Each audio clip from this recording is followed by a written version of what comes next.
Do creators belong on the red carpet? The internet is divided right now. Kaya, tell us why. Okay, so mostly what I'm seeing is backlash to Jake Shane's performance, interviewing celebrities on the red carpet at the Oscars. To be clear, this was at the Vanity Fair party. This was not during the primetime broadcast.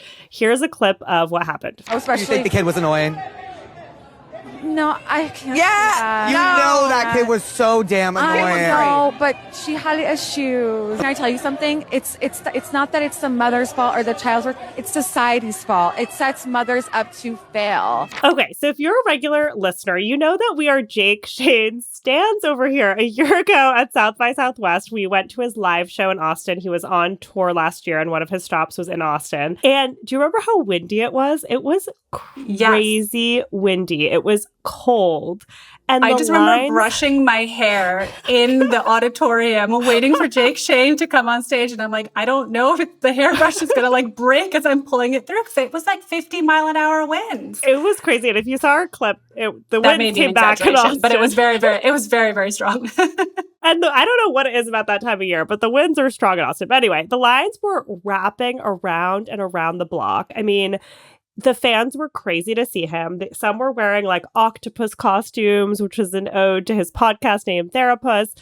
And he was so funny on stage. And that was a live format. Yeah, I became a fan of his from the show. I know you were before and I knew of him, but I didn't really follow him. But I loved every minute of it. I thought he was great. No, it was so funny. And we weren't sure if like, you know, I'm not like I wasn't an avid consumer of his podcast. So I was like, am I going to like get the jokes? But it was very funny. Plus also we're millennials. And I thought some of the things might like go over my head not being a Gen Z, but it was, it was super relevant and funny. I loved it. It was very funny. But of course, like with his live tour, he was in control. He obviously planned it out. Like it didn't feel scripted, but like he had slides. He was showing funny emails. He was really good on stage. I mean, he even said at the beginning that he was nervous. I mean, it was a huge auditorium of his fans, but it was a very forgiving audience. Yes, it was just him. Okay, but back to the Oscars. So obviously it's really hard to do this in a live setting.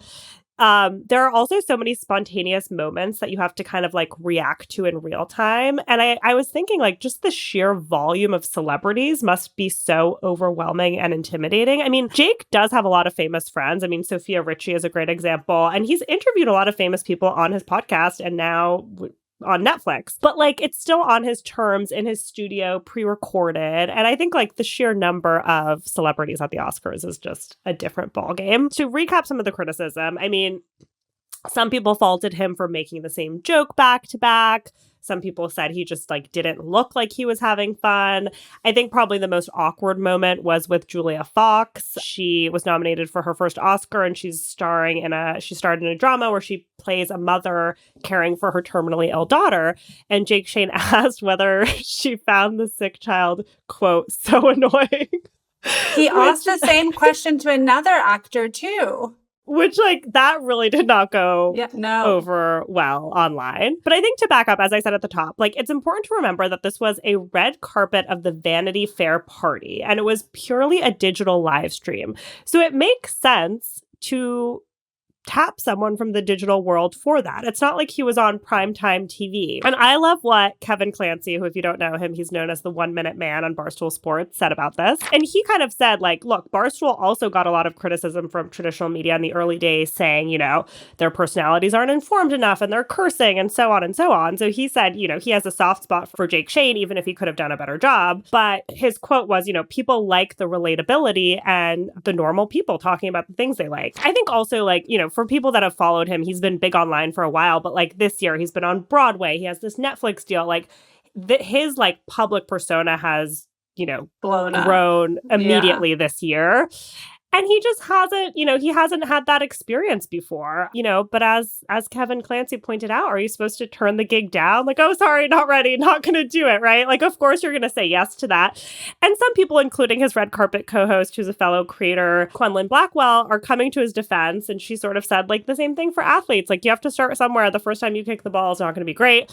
I was, like, deep in the comments, though, and people were like, yeah, but, like, why don't they cast, you know, someone else to do it? So there was just, like, a lot of back and forth, a lot of messiness around that. Yeah. I mean, I get that for a digital live stream, you want to tap somebody from the digital world, but I do not buy the argument that I've been seeing that the digital live stream is less important or matters less than the Oscars red carpet on traditional TV. I mean, he came off as rude and disrespectful and at times unprepared, right? And I think a digital live stream is just as, if not more important than, the Oscars that are airing on traditional TV. So if you kind of just look at the viewership numbers, I mean, the Oscars had 17.9 million viewers that night. There are several videos I've seen of Jake fumbling on the red carpet that have millions of views, including one I saw this morning that has about 7 million views on Instagram. So this has easily been seen by more people than who watch the Oscars. So to me, the stakes really are just as high, if not higher. That said, I also feel for Jake. I think that's a lesson more for traditional media than anything else. I mean, creators are not trained journalists.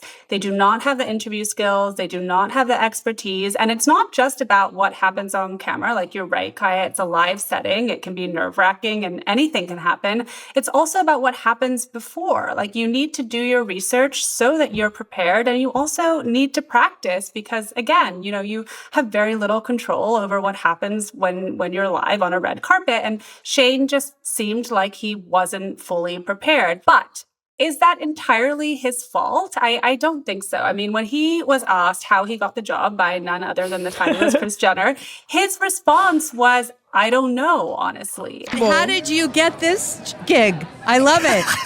I don't know, honestly. And I think that tells you kind of everything you need to know about how all of this came about. I agree. You're not going to turn down this gig, right? If you're Jake Shane, if you're offered to go on the red carpet to interview celebrities at the Vanity Fair party, you are saying yes. But I find it really hard to imagine that, Vanity Fair gave him the same resources and training and support that they would have given, other journalists or reporters that are on the red carpet. And the bigger picture for me is this, right? I mean, I get that these companies want to modernize the red carpet. They want to reach a new audience.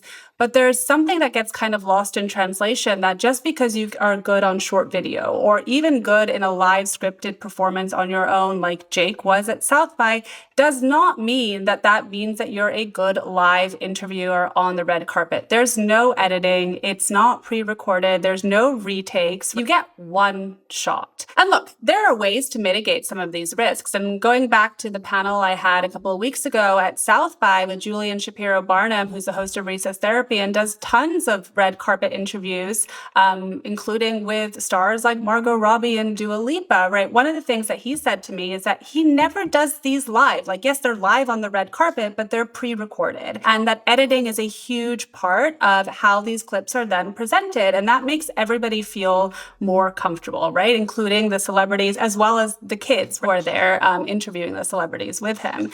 And he also told me that he has a saying for, how he approaches these conversations. Because I asked him, I'm like, how do you prepare to talk to a celebrity or, another powerful person? And he said he goes with disarm, but not disrespect. And anyway, maybe somebody should have told Jake Shane that.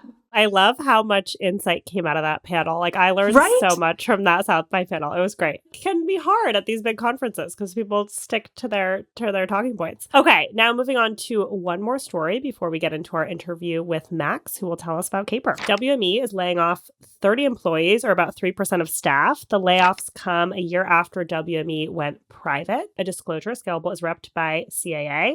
What stood out to you, Jasmine, from the internal announcement? There was one quote from the memo that was sent by the co-chiefs that stood out to me, and I'll read it to you. Our industry is undergoing profound change, from consolidation and shifting economics to new technology and evolving client needs. At the same time, new platforms are creating more opportunities than ever for talent and creators to reach audiences around the world. So, assuming they're talking about social media creators here, which is what I think that most of the people I saw on social media took it as, basically, it's good that they're acknowledging creators and how much they've shifted the entertainment landscape, which is what a lot of the posts that I've seen have been focused on. It's also probably exactly why WME included it here. But what caught my eye, and again, assuming that they're talking about social creators, was a clear delineation between quote unquote talent and creators. They're treating them as two separate things. And again, I think that tells you everything that you need to know about how traditional Hollywood still tends to view creators, right? Like even as they're scoring Netflix deals or having blockbuster hits, they're still kind of treated as another and maybe not in the same level as quote unquote real talent. And they also led with things like shifting economics and evolving client needs. And to me, that reads that production is down. There's just not that much money coming in. And WME is not the only talent agency that has had layoffs. CAA had layoffs recently as well. And a lot of that, yes, has to do with creators, as well as new platforms like social media capturing more of our attention. But it's also much bigger than that. I think there's a lot of systemic issues within the entertainment industry, and especially within Hollywood, that these new technologies, including AI as well, are really now bringing to the surface. Yeah, and I think it's important what you said is like we assume they're talking about social media creators. And why we say that is because for years, so many agents from across the industry would tell us that, they fought, upper management to take creators seriously. And I think this shows like they're finally listening. But the word creator in Hollywood has meant show creator. So like the creator of Stranger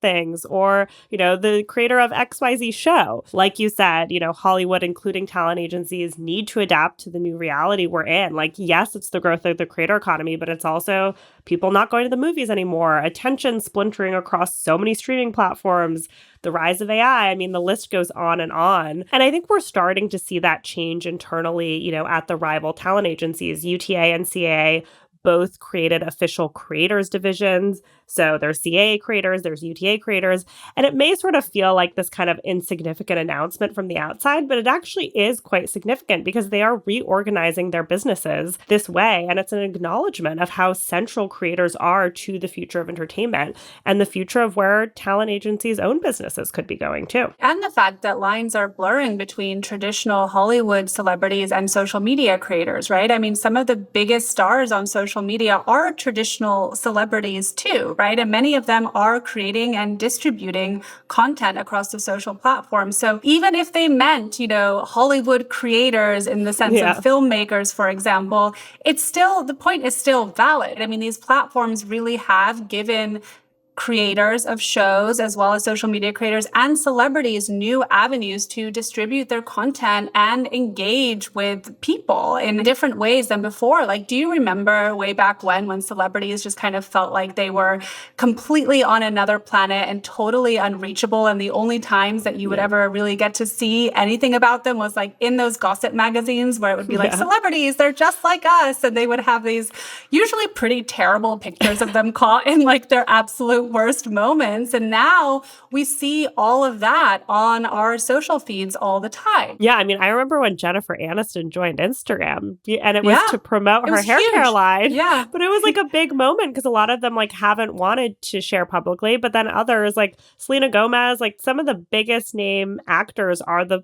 most followed people on Instagram because there's such an appetite to kind of see the behind the scenes content. And I think some of it is a response to that of like them being able to take back the narrative and like not, have to just, have what's out there in the tabloid be what's out there about them. More to come. We'll obviously be following all of this closely. I mean, this is not the end of the story of kind of the future of Hollywood.